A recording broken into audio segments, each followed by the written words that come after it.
are so many tools available for us students in this day and age thanks to the growing digital learning landscape.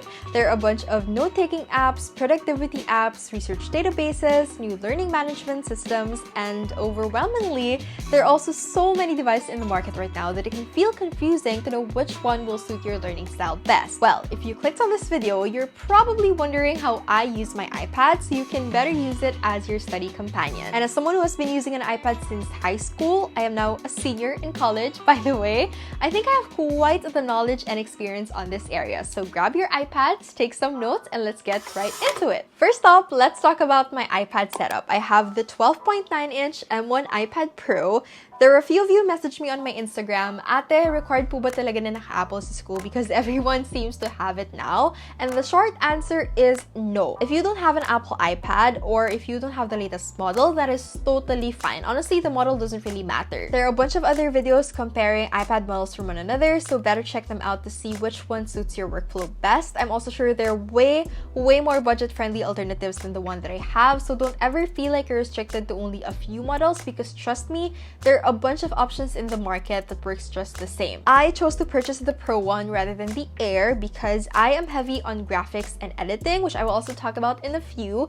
But if you find the Air suits you better, then go for it. For accessories, I have the 2nd generation Apple Pencil, which I use a lot. If you're getting an iPad or any tablet for that matter, get a pencil. This is particularly useful for your digital handwritten notes, which you will do a lot of in school. Next, I have this wireless Bluetooth keyboard, which was kindly sent to me by GOOJODOQ. I have been using this keyboard since the start of the semester, which has already been more than a month by the time you're watching this video, and it has made life so much easier for me. Last year, I complained a lot about bringing my laptop to school. I dreaded having to bring my laptop to school because it was just such a hassle to bring because of how heavy it was. But at that time, I didn't really have much of a choice because I was using my laptop to take notes during lectures. And if I used my iPad, which didn't have a keyboard back then, I would easily get left behind on the lectures because I wouldn't be able to keep up just by taking handwritten notes. But this keyboard has transformed my iPad into a portable laptop. All you have to do is literally attach your iPad, connect via Bluetooth, and you can bring your iPad anywhere. You can work with it anywhere, you can study with it anywhere, all with ease. I have been bringing this to take notes during lectures. Mind you, I have classes from 7 a.m. to 7 p.m. with only an hour of break, and the battery life is just chef's kiss. Even when I go home after a day packed with classes, I can still use it without having to charge every now and then. You can also choose to turn on the keyboard backlight, but honestly, it doesn't really do much unless you're in a really dark place, so I suggest turning it off to better save the battery life. The keyboard also has an array of keys for easy to access commands. There is a key for screen tapping, for adjusting your brightness, and for adjusting your volume. So if you're interested in purchasing one for yourself, which I highly recommend, you can head over to the link in the description below and use my code to get a discount off of your purchase. Now that we have our iPad all set up, let's move on to the meat of the matter, how I use my iPad as a student. First, and most important of it all, digital note-taking. Again, I used to dread having to bring my laptop to school and having to take notes with it because it was so heavy, so bulky, it takes up so much space on my armchair that I could barely move during the entirety of the class. But now, I take my iPad with the keyboard with me to my classes, and it is now so easy to take notes and keep up with the lectures. My digital note-taking workflow has changed a little since we transitioned from online classes to face-to-face classes. It hasn't changed by much naman. I still have this same workflow, but there's just an additional step that I had to make because now we're already in an in-person setup. So before, during the online setup, I can write my rough draft directly on my Google Doc format because I was just using my laptop back then. But now with the face-to-face classes, and because I'm using my iPad, I use the Notes app to take notes during lectures because the iPad format of the Notes app is way better than Google Docs. It's just much easier to create bullet points, basically. But after my classes, I still transfer my notes on Google Docs with my format, which is also the time when I usually review my notes. This semester, I only have classes whose notes I can basically type, but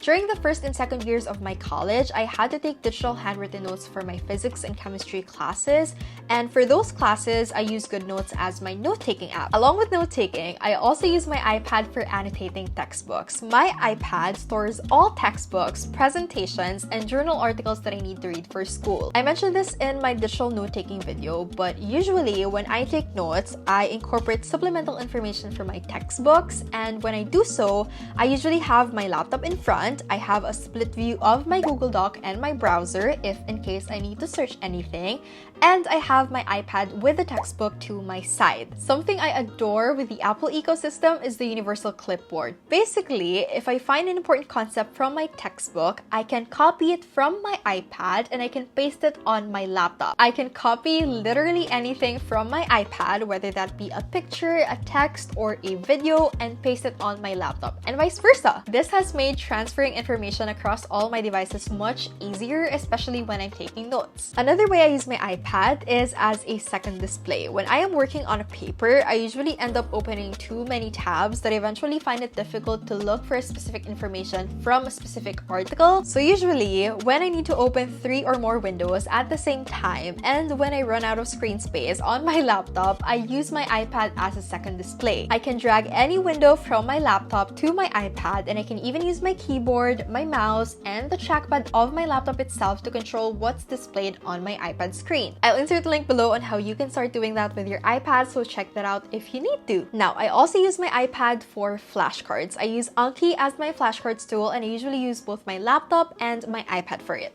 Let me explain. So I use my laptop to create the cards on the app because I usually make my cards with the image occlusion feature on Anki, which basically allows you to cover certain text or portions of your notes or diagrams and use that as sort of the questions already. And I think you can only use that on your laptop. But when it comes to reviewing my cards, I use my iPad. I feel like my iPad is the perfect size for reviewing my cards, especially when I have like 300 to 400 cards that I need to review in one sitting, because unlike my laptop, it's portable, I can take it anywhere with me, and unlike my phone, I don't have to zoom in on important figures and diagrams when reviewing my cards. If you don't need to use image occlusion, and if you can just type out your questions for your cards, then you can definitely use your iPad alone. Let me know if you want me to make a video on how I use Anki for reviewing. Now let's move on to how I use my iPad for non-academic aspects of my life, because we're trying to be holistic here. Aside from reading textbooks, I use my iPad to read non-fiction and fiction books. But sadly, with my academic life, that is something I rarely get to do. But on good days when I'm able to do so, I usually use Apple Books. I'm sure you can use the Readwise app with it, and what that does is that basically consolidates all your highlights from your different reading apps. So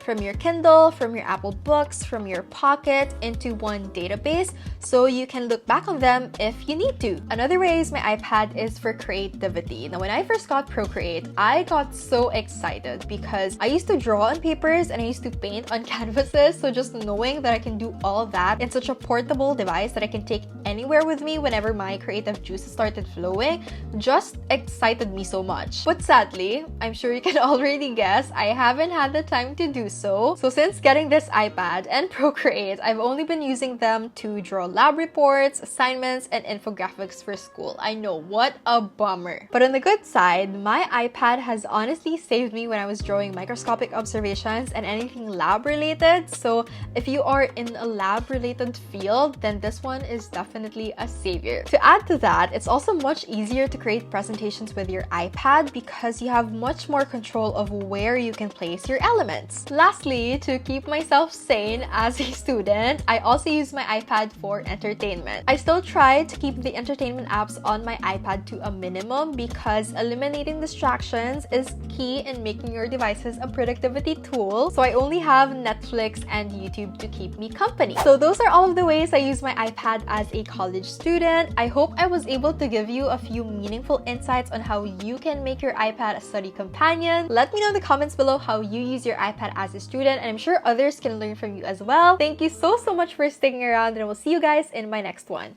Bye!